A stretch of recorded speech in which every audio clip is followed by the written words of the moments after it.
बिस्मिल्लाहिर्रहमानिर्रहीम।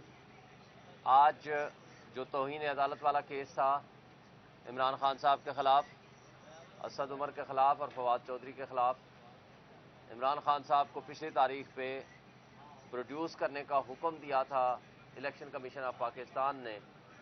No doubt election commission of Pakistan सबसे बड़ा आईनी इदारा है।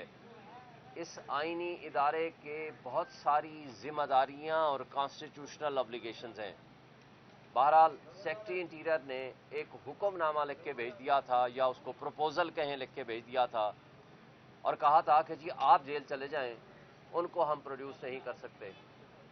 और पिछली तारीख पे ही मैंने कहा था कि अगर ये सारा एडमिनिस्ट्रेशन, हमारी लॉ इन्फोर्समेंट एजेंसीज, हमारे रियासती इदारे, पैरामिलिट्री फोर्सेस अगर एक शख्स को सिक्योरिटी नहीं दे सकते तो ये बता दें कि ये 25 करोड़ आवाम को सिक्योरिटी कैसे देंगे। सवाल यहाँ ये पैदा होता है कि पाकिस्तान में फ्री मुफ्त मराआत जो हमारे और आपके पेट काट के हम इनको देते हैं वो है $18 बिलियन सालाना। तनख्वाहें इसके अलावा हैं, लेकिन कारकर्दगी का सवाल ये है बकौल इनके कि हम एक शख्स को जेल, अडियाला जेल से रेड जोन तक बाहिफाजत नहीं ला सकते। अब इसमें दो वजूहात हैं। एक है, असल बात है बदनीयती। जब हम ये कहते थे F8 मरकज में उनकी लाइफ को थ्रेट है, तो ये सारे इदारे, सारी अदालतें, ये सारे लॉ इन्फोर्समेंट एजेंसीज ये कहते थे कि नहीं, आप F8 मरकज में ही जाएं। लेकिन आज जो रेड जोन सबसे मोस्ट सिक्योर जगह है, यहां पेश करने के लिए इलेक्शन कमीशन के हुक्म के बावजूद वो कहते हैं सिक्योरिटी थ्रेट है, हम एक शख्स को पेश नहीं कर सकते। तो क्या ये तर्ज अमल इसलिए हम समझें कि इमरान खान अगर यहां आएगा तो दुनिया उनको मिलने आएगी, दुनिया उनको देखने आएगी, और इससे उनका जो एक पर्दा है, एक जो इनके दरमियान और पार्टीज के दरमियान एक रुकावटें हायल हैं, वो शायद दूर हो जाएं और ये मुक्तदर लोगों के लिए एक खतरा की अलामत हो। दैट इज द रीजन वो नहीं पेश करना चाहते।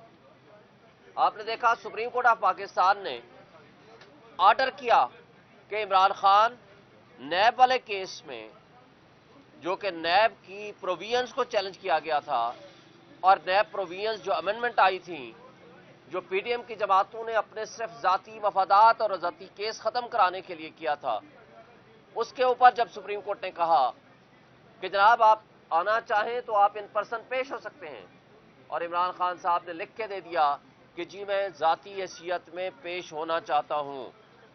लेकिन बदकिस्मती से इंतजामिया सुप्रीम कोर्ट के हुक्म को भी मानने को तैयार नहीं है। जो खबरें आ रही हैं वो ये कह रहे हैं कि हम नहीं पेश कर सकते। इसी तरह आपने देखा साइफर वाला केस, जो कि ओपन ट्रायल केस होना चाहिए, और उसका कोई भी केस, क्योंकि ये कोई मार्शल लॉ का जमाना तो नहीं है कि ड्राइंग रूम में या बंद कमरों में जो चाहो लिखो और जो चाहो जाकर के किसी को सजा दे दो।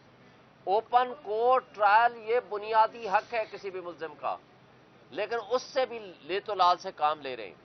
और दरअसल वजह यह है, आज भी मैंने इलेक्शन कमीशन को गुजारिश की कि जनाब इलेक्शंस हो रहे हैं, लेकिन लेवल प्लेइंग फील्ड हमें नहीं दिया जा रहा।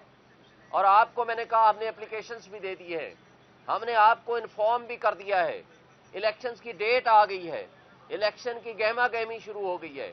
पूरे पाकिस्तान में तमाम पॉलिटिकल पार्टीज को अपने जलसे, अपने प्रोग्राम करने की इजाजत है, मगर अगर नहीं है तो सिर्फ एक पार्टी जो सबसे बड़ी पॉलिटिकल पार्टी है वो है पीटीआई, जो कि फेडरेशन की अलामत है।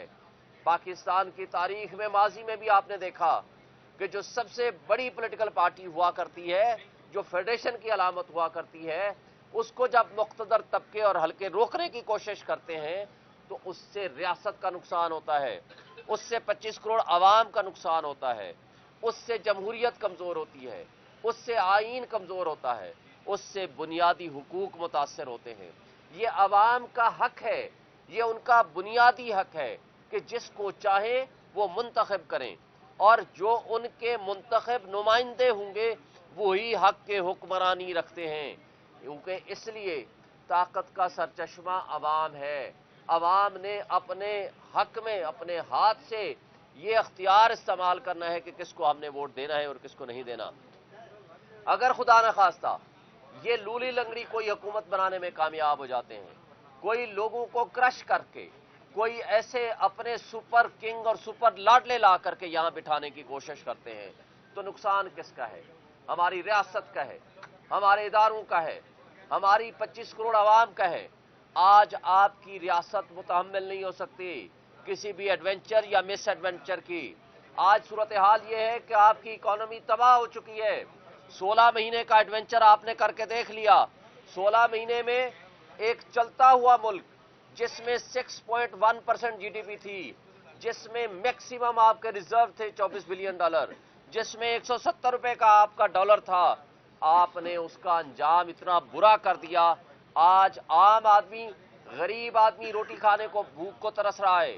آج آپ نے وائٹ پیپر ہم نے جاری کیا ہے، آپ نے وہ فیکٹس اینڈ فگرز دیکھ لیے ہوں گے کہ جس حالت میں ہمیں ملک ملا تھا اور جس حالت میں پی ٹی آئی نے اپنی کارکردگی دکھائی ہے، میں اس میں تفصیل میں جائے بغیر، لیکن میں کمپیریزن آپ کو دینا چاہ رہا ہوں کہ ان حالات میں اگر آپ نے لولی لنگڑی حکومت بنانے کی کوشش کی، فیڈریشن کی علامت کو کرش کرنے کی کوشش کی، جو کہ آپ مستقل اپنی ان حرکات میں لگے ہوئے ہیں، تو اس کا نقصان نیشنل سیکورٹی کو ہوگا، اس کا نقصان ہماری ریاست کو ہوگا، اس کا نقصان ہماری جمہوریت کو ہوگا، اس کا نقصان ہمارے آئین کو ہوگا، اس کا نقصان ہماری معیشت کو ہوگا، اس کا نقصان ہمارے 25 کروڑ عوام کو ہوگا، اور اس سے کوئی بہتری نہیں آئے گی، اور کوئی ایسی لولی لنگڑی حکومت آپ 6 مہینے سے زیادہ نہیں چلا سکیں گے۔ اس سے سیاسی عدم استحکام میں مزید اضافہ ہوگا۔ اور ایک آخری بات وہ یہ کہ آج آپ لوگوں کو اغوا برائے بیان کا سلسلہ بند کریں، اس لیے کہ آج بھی علی نواز اوان کو اور عامر کو اٹھایا ہوا ہے اور اس کو 5 دن ہو گئے ہیں، کسی عدالت میں پیش نہیں کیا۔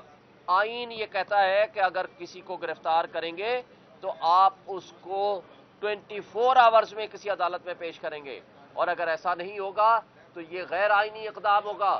میں سپریم کورٹ آف پاکستان سے بھی ریکویسٹ کرتا ہوں کہ اعتزاز احسن صاحب نے ان پرسن جو پٹیشن فائل کی ہے اس کو انٹرٹین کیا جائے اور اس کے مطابق لوگوں کے بنیادی حقوق کی تحفظ کیا جائے، اس لیے کہ سپریم کورٹ نے لوگوں کے بنیادی حقوق کے تحفظ کی قسم اٹھائی ہے اور وہ پابند ہیں آئین کی بحالی کرنے کے in it's true letter and spirit. Thank you.